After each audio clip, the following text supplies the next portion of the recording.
Hi. Idli மாவு கிரைண்டரில் அரைச்சிட்டே இருக்கும்போது கரண்ட்டு கட் ஆகிடுச்சு. உளுந்து வரைக்கும் தான் அரைச்சேன். அரிசி வந்து அரைப்படலை. அதுக்குள்ளே கரண்ட் ஆஃப் ஆகிட்டு நெக்ஸ்ட் டே தான் வந்தது.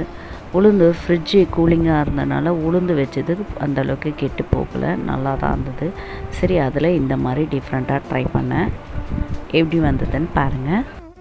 உளுத்த மாவு ஃப்ரிட்ஜில் வச்சுருந்தோன்னா அதுக்கு எடுத்து கொஞ்சமாக எடுத்து போட்டுட்டு அரிசி மாவு, கடலை மாவு, தாளித்து கொட்டிட்டு கடலைப்பருப்பு, உளுத்தம்பருப்பு, கடுகு, பச்சை மிளகா, கருவேப்பிலெல்லாம் போட்டு தாளித்து கொட்டிட்டேன். இது வந்து தாளிச்சி இட்லி மாதிரி சுட போகிறேன்.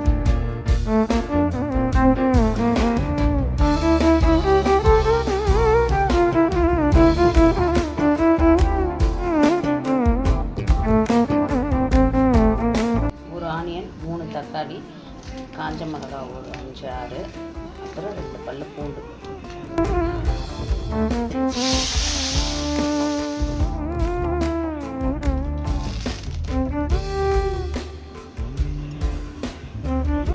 உப்பும் கொஞ்சம் சர்க்கரையும் போட்டு அரைச்சிட்டுருக்கேன்.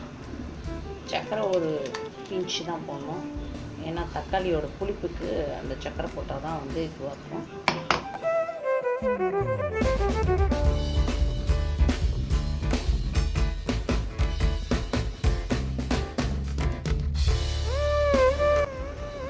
கடவுளே நல்லா வரணும், கடவுளே நல்லா வரணும், நல்லா வரணும், நல்லா வரணும்.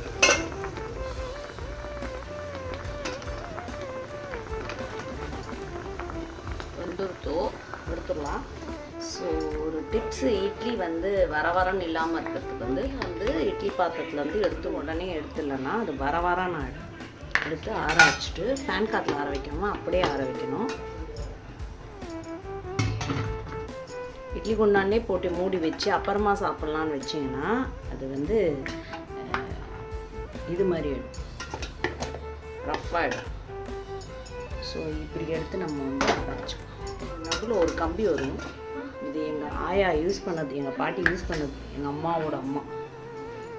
ஸோ அவங்க அந்த கம்பிலாம் தொலைஞ்சு போயிடுது, அதனால் நாங்கள் அப்படியே அடிக்கிட்டு இருக்கோம்.